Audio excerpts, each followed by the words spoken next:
Hey guys, this is Full Mix and today we're here with Slurpy. Can we fucking start already? I've been here for like 45 minutes.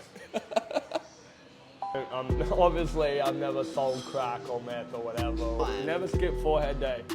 Wasn't lying when I said I was blind. Don't throw a ball at my face, Harlum. Harlum, if you throw a ball at me, I'm not gonna catch it. Yo, what up? This is Slurpy and you are tuned into the Full Mix. Yeah. Alright Slurpy, I guess first question, where's the name come from? When I was younger, I used to have a lot of saliva build up in my mouth while I was rapping, so whenever I had a chance to breathe, I'd breathe and go like Yeah, right, okay. to knock the saliva back into the back into my throat. A bit of a slurp. This is a gross conversation we're having right now. What's the hardest part of performing for you, or being an artist for you? I would say it's the social media stuff. Being more active, it's good, and I encourage every artist to be as active as possible, but it also does come with this kind of you're putting yourself out there more. Yeah. So what were in the early days for you making music, some artists that inspired you or some of the inspirations in the early days? Well, Eminem. He inspired every rapper my age from Brisbane was fucking on Eminem, bro. Yeah. But Eminem, I listened to quite a bit of Flow Rider, T.I., B.O.B., Gym Class Heroes, Right. Hilltop Hoods, Listener, so Graft. Those three were they're the big three, of Aussie hip hop, and those were the first artists that I heard from Australia. So I was really into them in 2012, 2013. And more recently, who do you think some of your biggest inspirations would be?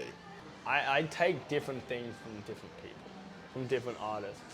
I think I've become well versed in the skill of identifying if I like an artist and identifying what I like about them and then taking that and extracting it. So, for example, what West Side Gun is doing, right? I don't, obviously I've never sold crack or meth or whatever or shot anyone or been to jail. So I don't take that element, but I take a lot of the elements of, being a little bit unorthodox with my delivery maybe, or, using a lot of soul samples and jazz samples. That's what I'm into right now. And even people like Fabio Foreign was a massive influence. Probably one of my biggest influences last year was Fabio Foreign with his ad-libs and energy and his doubling and his delivery and shit like that, What do you do when you're not making music? Working with children, we go in, we do incursions, we show them Paralympic sports, disability sports, and we just teach them about disability, raise the awareness, and try and abolish the ableism that's just everywhere. I'm there to teach them about being vision impaired, right? And when I was at school, none of the teachers really cared all that much. Right. Say someone's in a wheelchair, it's very obvious right off the bat that they're going to need some help. Yeah. You know what I mean? Because they're in a wheelchair. Yeah. Not having a visible disability, it wasn't the best. Teachers didn't really care because they thought you look fine, you've got legs, arms. So the most rewarding bits is when I get to explain what that was like to the teachers. When I get to sit them down and tell them, I was like, this is the effect you're gonna have on a kid, and it's gonna be a long-lasting effect if you fuck this up, Right. and if you be inconsiderate, you know what I mean? Yeah, for sure. So it's good to be able to do that, and I feel like my school life would have really benefited from somebody stepping in and talking to my teachers when I was in grade 8, 9. So you have a vision impairment. Yeah. Do you want to talk about the extent of that? Is that something you were obviously born with? Yeah. Yeah. It was much more severe when I was born with it. Okay. But it's gotten better, but it's still very. It's half. I think it's half.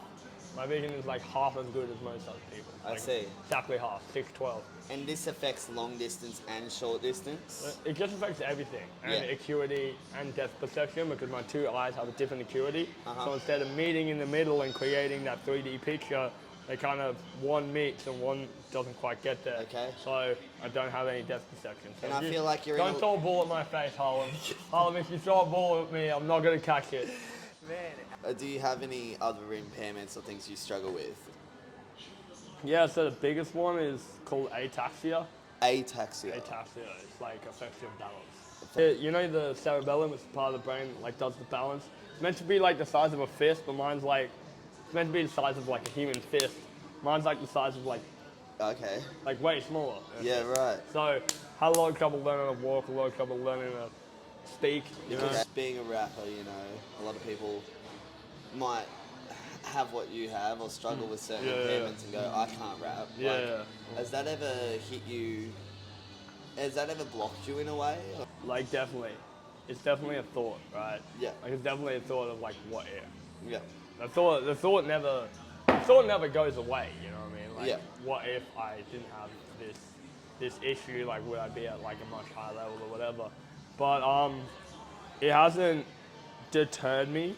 Yeah. You know what I mean? Good. Because I understand that there are a lot of people who have the same struggles as me and stuff, and I kind of want to represent them. I say it would be great if I went on to achieve big things, but I think like given what I was born with and stuff like that, I think I have achieved big things. Yeah. So yeah, let's talk about forehead. Your forehead. So, is this something that you were born with? Your This is facial shape? It's bone.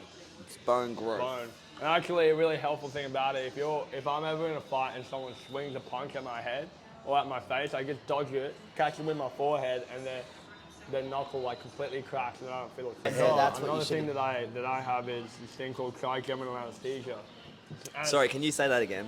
trigeminal anesthesia. Trigeminal anesthesia. Anesthesia. Trigeminal anesthesia. Yeah. Yeah. Okay. Yeah. Not a word I'd put in a rhyme, obviously. Okay. Well, you could. Yeah. Wrong balance of syllables and consonants. Yeah. Too much S, H. So what is trigeminal anesthesia? So it basically means that like I don't have feeling from about here, my eye line upwards.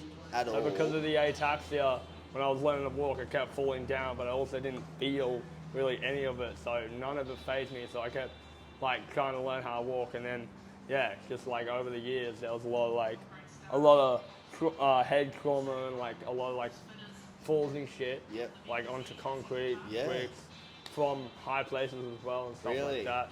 And now there's like bone on my forehead. Yeah. Like, cause that's just like what the Yeah. human body does, right? Yeah. Yeah. So. So you've got a really strong forehead. Yeah. Yeah. Yeah. When was the never last forget, time? Never skip forehead day. Who in the Australian scene, local scene, however you want to take it, is one of your like most underrated artists? Man, I think one person who's really gonna pop this year is Jazz. My guy Jazz. If something ain't working and changing, people like us never give up, we in danger. Try to cut us off, we evasive, persuasive. Speaking different tongues, I was born in a spaceship. Bro, he's fucking solid as hell.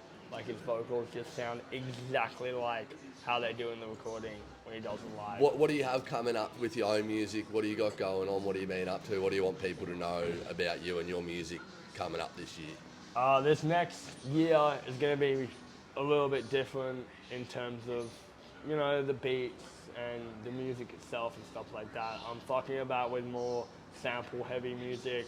I'm fucking about with more acoustic, like, you know, live instrumentation and shit. You know, my second single of 2024 is going to have live drums in it, which I'm really excited about. You know, my brother upsampled recorded drums, so it's actually like played it into the song and shit like that. So I'm really going more down that path. Fuck. Wasn't lying when I said I was blind. I'm going more down that path because I realized that 2024 I want to really focus on finding my sound. Yeah. What's my sound? Yeah, You know what I mean? enough. Because as much as I've kind of refined that, I still somewhat feel like I'm mimicking some other artists that I really like. I just want to find what's me, you know what I mean? Sometimes I'll be looking for a bin, like I'll have a banana peel and I'll be looking for a bin and I'll like walk up with my banana peel, see a bin, I'll open it and just like throw shit in, and then I'll find out it's not a bin and it's like a box of like basketballs or some shit, and I'm at some random school I've never been to at work, and I just threw a banana peel into a basketball bin, and what do? Do I tell someone and make them fish it out, or do I leave it there and let it like go rotten and start stinking? What do I do?